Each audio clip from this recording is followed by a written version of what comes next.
Next evidence is paleontological evidence. So large number of organisms get buried due to disasters like flood, earthquake, volcano. तो जो natural disasters होते हैं जैसे कि flood, earthquake, volcano, इसकी वजह से बहुत सारे ऑर्गेनिजम्स की डेथ हो जाती है। तो उनके जो बॉडी पार्ट्स होते हैं वो अर्थ के नीचे दब जाते हैं क्योंकि अर्थ की लेयर्स इनके ऊपर फॉर्म हो जाती है। तो जो अर्थ की लेयर फॉर्म हो जाने की वजह से इनके जो रेमनेंट्स होते हैं, अवशेष होते हैं इनके बॉडी के, उसके इम्प्रेशंस जो है वो अर्थ सरफेस पे फॉर्म हो जाते हैं। फिर जब साइंटिस्ट जो होते हैं वो एक एक लेयर को हटाते हुए जब स्टडी करते हैं इसकी, तो उन्हें पता चलता है कि ये कितने साल पुराना है ये सारी चीज़ें। तो उसको ही बोलते हैं फॉसिल्स। जो remnants and impression of such organism remain preserved underground, these are called fossils and study of fossil is an important aspect of study of evolution. इससे पता चलता है वो ऑर्गेनिज्म कितना पुराना था और कौन से एरा में वो ऑर्गेनिज्म सर्वाइव करता था। Carbon dating. Carbon dating is based upon the radioactive decay of naturally occurring carbon-14 and it is developed by Willard Libby. So Willard Libby नाम के साइंटिस्ट ने इस मेथड को डेवलप किया था। तो जो कार्बन कंजम्पशन होता है एनिमल और प्लांट्स का, वो उनकी डेथ के बाद स्टॉप हो जाता है। तो उसके बाद सिर्फ कार्बन-14 का डिके होता है। सो कार्बन-14 और कार्बन-12 जो है वो नेचुरल कार्बन है, कार्बन-14 रेडियो एक्टिव कार्बन है। तो रेडियो एक्टिव सब्सटेंसेस का डीके होना स्टार्ट हो जाता है। तो जैसे ही ऑर्गेनिजम्स की डेथ होती है तो कार्बन कंजम्पशन जो है एनिमल्स और प्लांट का वो रुक जाता है, जिसकी वजह से जो कार्बन-12 और कार्बन-14 का जो रेशियो था जो कि कांस्टेंट था वो चेंज होना स्टार्ट हो जाता है, बिकॉज कार्बन-14 का डीके होना स्टार्ट हो जाता है। कार्बन-12 का कांस्टेंट रहेगा लेकिन कार्बन-14 डीके होगा। इस वजह से जो कार्बन-12 और कार्बन-14 का जो रेशियो था वो चेंज होगा।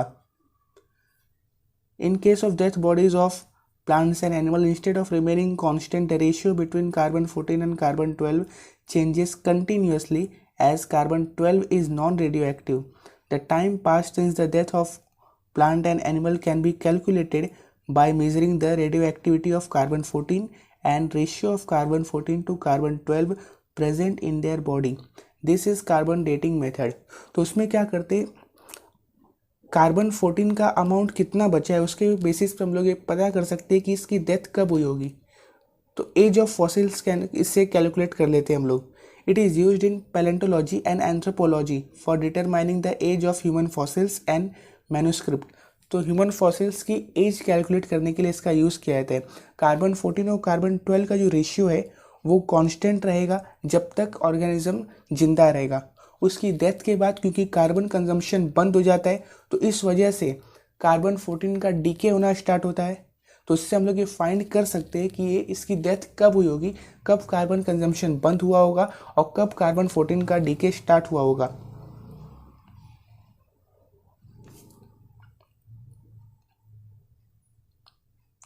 Once the age of fossil been determined by such technique, it become easy to deduce the information about other organisms.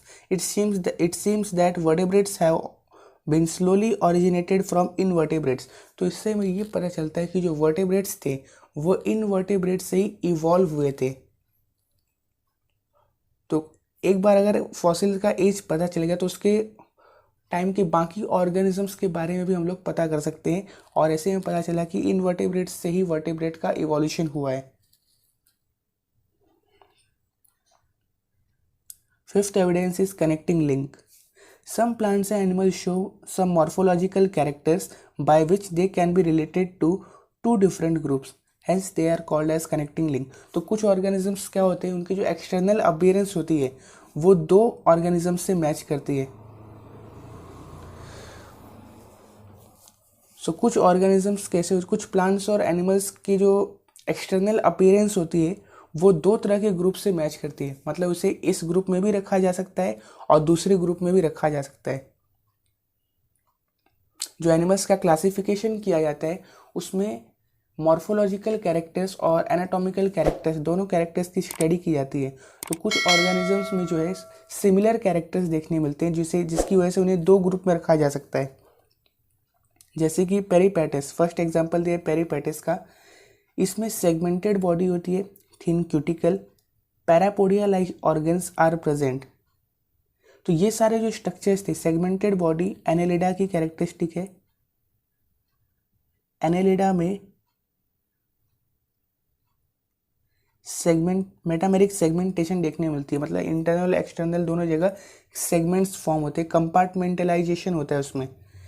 Thin cuticle and parapodia like structure, जो बॉडी के ऊपर थिन क्यूटिकल फॉर्म हुआ रहेगा, और parapodia like structure जो कि locomotion में help करता है। ये सारे कैरेक्टरिस्टिक जो है वो एनेलिडा वाले हैं। तो इस कैरेक्टरिस्टिक के बेसिस पे पेरिपेटस को एनेलिडा में रखा जा सकता है। Similarly this animals show tracheal respiration and open circulatory system. लेकिन इनमें ट्रकियल रेस्पिरेशन भी होता है और ओपन सर्कुलेटरी सिस्टम। एनेलिडा के अंदर ट्रकियल रेस्पिरेशन नहीं होता और उसमें क्लोज्ड सर्कुलेटरी सिस्टम होती है, लेकिन इसमें ओपन सर्कुलेटरी सिस्टम है। तो ओपन सर्कुलेटरी सिस्टम और ट्रकियल रेस्पिरेशन ऑर्थ्रोपोडा की कैरेक्टरिस्टिक्स है, तो इस वजह से इसको ऑर्थ्रोपोडा में भी रखा जा सकता है। तो क्योंकि इसके जो कैरेक्टरिस्टिक्स हैं वो दोनों से मैच कर रहे हैं, एनेलिडा से भी और ऑर्थ्रोपोडा से भी, तो ऐसा कहा जा सकता है कि ये कनेक्टिंग लिंक है एनेलिडा और ऑर्थ्रोपोडा में। जब एनेलिडा से ऑर्थ्रोपोडा में ट्रांजिशन हो रहा था तो ये ऑर्गेनिज्म फॉर्म हुआ होगा सबसे पहले, इवॉल्व होके, फिर इसमें और इवोल्यूशन होके बाकी ऑर्थ्रोपोड्स फॉर्म हुए होंगे। सेकेंड एग्जाम्पल है डक बिल्ड प्लेटिपस का। तो जो प्लेटिपस होता है उसमें डक के समान चोंच होती है, इसलिए उसका नाम है duck billed platypus. It lays eggs like reptiles but shows relationship with mammals to due to presence of mammary glands and hairs. अब इसमें क्योंकि ये एग देता है तो ये रेप्टाइल्स के कैरेक्टरिस्टिक है, ओविपेरस, लेकिन इसमें मेमोरी ग्लैंड्स और हेयर से जो रेप्टाइल्स में नहीं होते वो मैमल्स के कैरेक्टरिस्टिक है। तो ये मैमल्स और रेप्टाइल्स दोनों के कैरेक्टर्स को रिप्रेजेंट करता है, तो दैट इसलिए ये भी कनेक्टिंग लिंक है मैमल्स और रेप्टाइल्स के बीच में। Lung fish perform respiration with lungs irrespective of being fish. और फिश का जो रेस्पिरेशन होता है वो गिल्स की वजह से होता है, लंग्स की वजह से नहीं। लंग फिश में लंग की वजह से रेस्पिरेशन होता है, तो ये भी अपने ग्रुप के अलावा बाकी ग्रुप की भी कैरेक्टरिस्टिक को शो कर रहा है। This example indicates that mammals are evolve from reptiles and amphibians from fishes.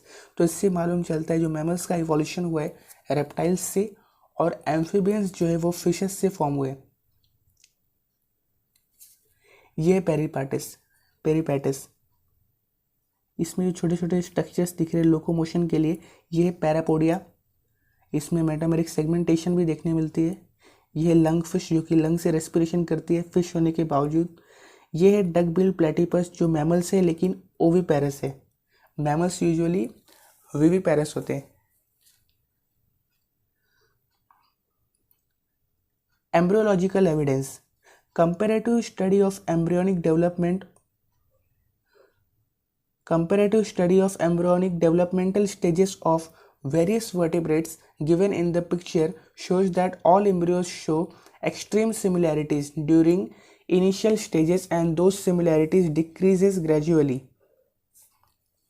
जो कंपैरेटिव स्टडी की गई हर एक अलग अलग ऑर्गेनिजम्स के डेवलपमेंटल स्टेज के, एम्ब्रियोनिक डेवलपमेंटल स्टेज के, जैसे कि फिश, सैलामेंडर, टॉर्टोइज, चिक, रैबिट, मैन, इन सब के जो एम्ब्रियोनिक डेवलपमेंट स्टेज है उसकी स्टडी की गई। तो सब में जो है जो इनिशियल लेवल पे बहुत ज़्यादा सिमिलैरिटीज़ है, लेकिन धीरे धीरे जैसे जैसे वो ग्रो करते गए सिमिलैरिटीज़ जो है वो कम होती गई। ये है इसका initial level.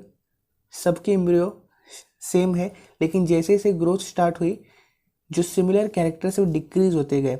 Similarities in initial stage indicates the common origin of all these animals.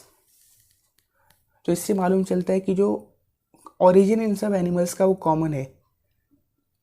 तो ये था एम्ब्रियोलॉजिकल एविडेंस।